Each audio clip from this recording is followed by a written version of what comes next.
Visiting the Kgalagadi Transfrontier Park is a unique experience. It is unlike any other game park in South Africa. The harsh environment is characterized by extremes, with searing hot summers and cool winters being an example of this. And even the delta between the morning and afternoon temperatures is remarkable. Open window game viewing at dawn often requires the donning of jerseys and jackets to keep the cold at bay, even in the middle of summer. And by late afternoon on the same day, the mercury typically has risen to around 40 degrees Celsius. The harshness, the remoteness, the desolation of this dry desert landscape, coupled with the many extremes it exhibits, is what makes the Kalahari Desert so beautiful. Join me on this journey as we explore the lows and the highs of Kgalagadi and how this affects the animals that call this tough environment home. I hope that this video will convey something about the character of the Kalahari and maybe even awaken a desire in you to visit or revisit this awe-inspiring park. If that is not possible, then I hope that you can experience some of this area's charm through watching this video. The Kgalagadi Transfrontier Park lies in an arid area of South Africa, and the winters can be chilly, with minimum temperatures dropping so low as -11 degrees Celsius. In summer, the temperatures can easily rise to the mid-40s in the shade. On hot days like these, the animals are nearly exclusively active at dusk, nighttime and dawn, with only the most hardy and heat-adapted species roaming about in the heat of the day. Keep this in mind when planning your game viewing activities. Most people choose the early morning and late afternoon to go on their self-driven explorations of the park in summer. Obviously, this schedule is not necessary in the winter months. Kgalagadi is a dry area that receives very little rain. The annual average rainfall varies between 150 millimeters in the south to 350 millimeters in the northeast. Experiencing heavy thunderstorms in the Kalahari is a contradiction. It confuses one's mind as the dry landscape seems unlikely to be able to produce such events. However, we witnessed exactly that, and it rained with a vengeance during the first night of our stay in Roux camp.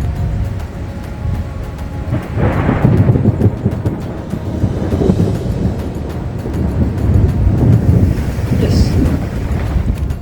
Most of the roads in this park travel along the dry Nosop and Awop river beds, and after heavy rains, these roads are often flooded, which makes for slow progress and asks for a cautious approach from drivers. 4x4 vehicles have an advantage, but the sandy nature of the roads and the absence of mud allows nearly any vehicle to crawl through the pools with relative ease. The inconvenience caused by the rain for the tourist is negligible compared to the life-giving sustenance it offers to this dry and arid region, with green grass sprouting within a few days after the rain. The herbivores would perish without these scarce and scattered downpours. Not only is the climate characterized by extremes, but also the animals. While you encounter species that are well adapted to the arid environment, like springbok, gemsbok, and ostrich, you can also find species that seem oddly out of place, like this African bullfrog. These frogs can weigh up to 1.4 kilograms and will eat absolutely anything they can fit into their mouth.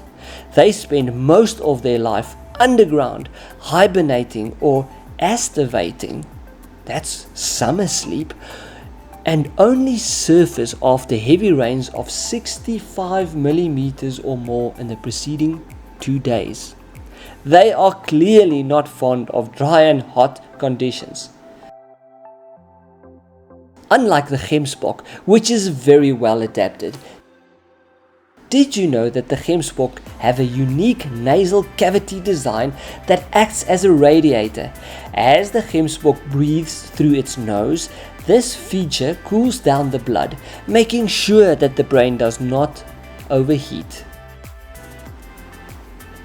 Springbok and ostrich also don't seem to mind the heat too much, and blue wildebeest just seem to be as tough as nails, withstanding nearly anything that nature can throw at it. But they all will try and find shade in the heat of the day, rather than toughing it out under the sun. When it gets too much, even the lanky giraffes try and fit under trees instead of towering over them. Climate is not the only polar extreme that caught my attention during the visit to Kgalagadi. Is it not odd how the slowest and the fastest land animals live in the same environment, with both having so much apparent success? The tortoise and the hare, it is said. Not in the Kalahari though. Here it is the tortoise and the cheetah.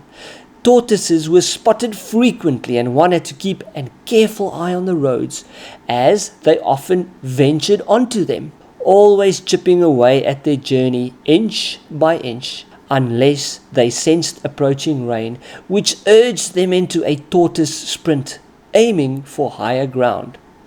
On the other side of the spectrum is the speed king, the cheetah.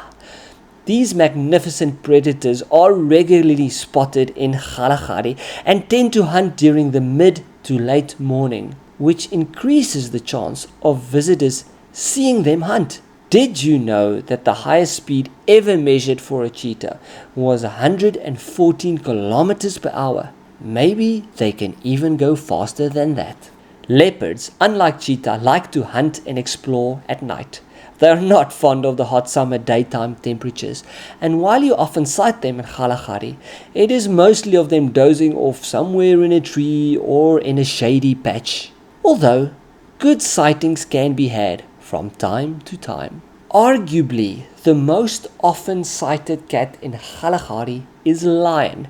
The king of the jungle is the king of the Kalahari. While cheetah and leopard seem to be more prevalent in certain areas of the park and lesser so in others, lions seem to be more evenly dispersed, and no matter where you find yourself, an encounter with these muscular cats is always on the cards. In this video, we have been talking about contrasts like cold and hot, dry and wet, slow and fast. Another extreme that comes to mind is age.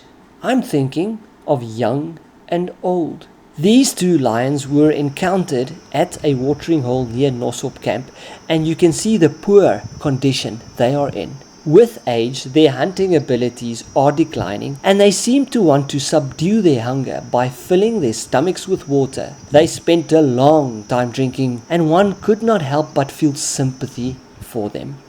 Elsewhere, much closer to Tweerivieren in the south, younger and fitter lions were roaming about, seemingly with less hardship.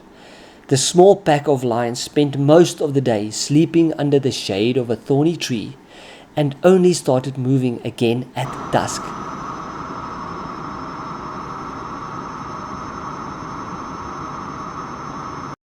The antelopes of the Kalahari must already be anxious, as the night time is lion hunting prime time.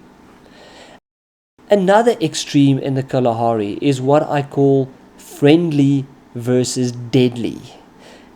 And now I'm going to talk about the creatures that you encounter at the camps and at the picnic sites where you may alight from your vehicle. In Nosop camp, where we stayed for the majority of our visit, we had a number of friendly and harmless camp pets. You know, I'm talking about those little animals that are so accustomed to humans that they constantly come visit and beg for scraps. We had two different bird species keeping us company. And Cape ground squirrel were always on our stoep. While they were friendly, they would often nip at your toe when you least expected. Maybe to see if those wiggly little things are edible. We even had a tame lizard. Rather, it's a skink. that would come drink water from our air conditioner's condensation pipe, not minding us at all. In both camps, there were tame mongoose as well, and they would come and scavenge right under your feet. On the other side of the spectrum, there are also the dangerous co-inhabitants of the camp and picnic sites. Scorpions would come out from their burrows at night and roam the camp terrain in search of food. However, on most nights you would struggle to find a single specimen, and only when the conditions were perfect would they be out and about in full force. Some species that occur in the park are fairly harmless, apart from a painful sting, while others like the rough thicktail and the Kgalagadi thicktail can inflict medically significant stings, so make sure to wear closed shoes at night. Another biological landmine in the Kgalagadi is venomous snakes, the most often encountered species being puff adder and Cape cobra. Both are abundant in Kgalagadi. I was fortunate enough to happen upon a Cape cobra at Kamkwa picnic site. It was trying to feed from the bird's nests that are in the roof of the toilet structure. This obviously led to panic among the people trying to use the bathroom, as nobody wants a deadly cobra to drop into their lap while doing their business. However, this snake was not bothered with a small crowd of people and only wanted to find its next meal.